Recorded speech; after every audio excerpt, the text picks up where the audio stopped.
Building a relationship with our managers is one of the most important things we need to do as safety professionals or as any professional in an organization. If we don't build a relationship with our managers, they don't listen to us. They don't act when we need them to act. They won't make decisions to support our initiatives. They won't implement the changes that we need to make to drive the organization forward.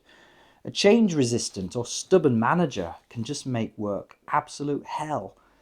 And I met a delegate on an IOSH Managing Safely course recently. We were doing IOSH Managing Safely and doing an extra day on leadership, management and communication. And she said, I have no problems managing my team.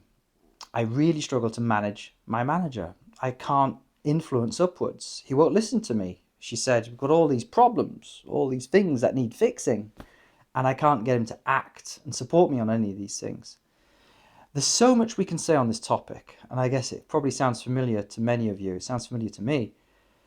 And I would start with something very, very basic here. You need to build a relationship. And the best thing you can do to start that is to just do your job. Do your job really well. Get things done on time. And do your job with the minimum amount of drama, the minimum amount of complaining. Because this makes managers' jobs harder, isn't it? People who don't get things done on time, the work quality's sloppy. Those are mistakes and problems which then need to be fixed. Managers need to step in to get those things fixed. By failing to get work done on time, you're just making your manager's job harder, making their life harder, more stressful. And every time you do that, you lose influence, you lose credibility, you break trust a little bit, you break the relationship. Also, most managers don't like people who are negative. We don't like complainers. We like people who are positive, and if they see a problem, they are solution focused. So it's focus on the solutions, not the problems, and choose the problems wisely. You can't fix everything all at the same time. Choose one problem and bring that to your manager's attention. No more than that. Just fix one thing at a time. As they say, Rome wasn't built in a day. Now, that doesn't work for all managers. Some managers are micromanagers. They like to be kept in the loop, like to be kept up to date. They want to know every little thing. They want you to check in before you make every little decision. And they're an absolute pain in the backside. But if that's how they want you to act, then that's what you need to do.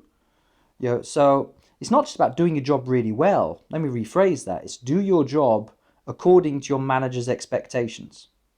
Figure out what those expectations are and work as best as you possibly can to meet those expectations. And if you do this for long enough, usually at least 6 months, maybe more than a year, you will gradually build a relationship with your manager. You'll gain credibility, you'll gain trust. They'll see you as a problem solver, a doer, someone who is reliable. And over time, you'll gain influence and they will listen to you. Now, particularly if you're not negative, the person who's negative rarely raises loads of issues. If you save your ammunition, as they say, save your ammunition for when it really matters. The day you come to your manager after you've built a relationship and you bring a problem to them and say, hey, we've really got this issue and I'm not quite sure what we can do about this, but here's a potential problem. Here are the potential consequences. Have you got any suggestions on how we could mitigate this problem? Chances are, if you're generally a positive person, they will listen to you. So there's a tip for you. Well, there's quite a few tips in there, isn't there? It's like do your job really well, get things done on time, act according to your manager's expectations, and don't go running to them every time there's a problem because you'll gradually lose credibility. Save your complaining for when it really matters. So there we are. That's a tip for today. Hopefully another one tomorrow, and hope you enjoy the rest of your day. See you all.